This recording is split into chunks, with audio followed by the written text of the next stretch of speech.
প্রতিটি শহীদ পরিবারের দাবি পূরণের চেষ্টা অব্যাহত থাকবে বলে জানিয়েছেন জুলাই শহীদ স্মৃতি ফাউন্ডেশনের সাধারণ সম্পাদক সার্জিস আলম।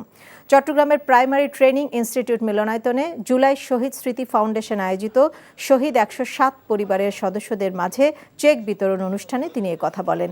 অনুষ্ঠানে উপস্থিত ছিলেন সংগঠনের প্রধান নির্বাহী মীর মাহবুবুর রহমান স্নিগ্ধ। এ সময় শহীদ পরিবারের সদস্যরা ফ্যাসিস্ট সরকার সহ খুনিদের বিচার সহ কঠোর শাস্তি দাবি করেন। একদম প্রাথমিকভাবে ৫ লক্ষ টাকার চেক দিচ্ছি। আমরা শুধু একটা জিনিস বলি, এটা আমাদের শুরু, এটা শেষ না। এবং আমাদের এই শহীদ পরিবার যতদিন আছে, এই বাংলাদেশ যতদিন আছে, আমরা আমাদের জায়গা থেকে তাদেরকে সেভাবেই সহযোগিতা করার জন্য যা কিছু করা দরকার আমরা সেই ব্যবস্থাগুলো করব। আপনার কি কোনো জব এক্সপিরিয়েন্স আছে? তোর চাকরি দেখা আর আমার কপালে নেই। আমি চেষ্টা করছি, হচ্ছে না, এটা আমার দোষ।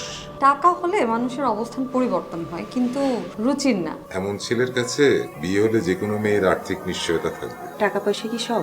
আর একটা প্রাইভেট চাকরি করে তো সরকারি চাকরির জন্য চেষ্টা করা যায়। বেসরকারি চাকরি করতে গেলেও টাকা লাগে, লিঙ্ক লাগে, যেটা কোনোটাই আমাদের নেই। জীবনটাকে সবসময় সহজভাবে দেখবে। অর্থ মূল্য ছাড়া কোনো কাজের কোনো মূল্য কেউ দিতে চায় না। বিয়ে করে ফেলো আমাকে। খাওয়াবো কি তোমাকে আমি? বেকার ছেলে মুখ দেখাটা একটা বিরক্তিকর। এক রত্তি বেঁচে থাকার গল্প, আর সত্যি বন্ধুত্বের সংকল্প, সেটা অল্প অল্প করে বদলে যাচ্ছে। কল্প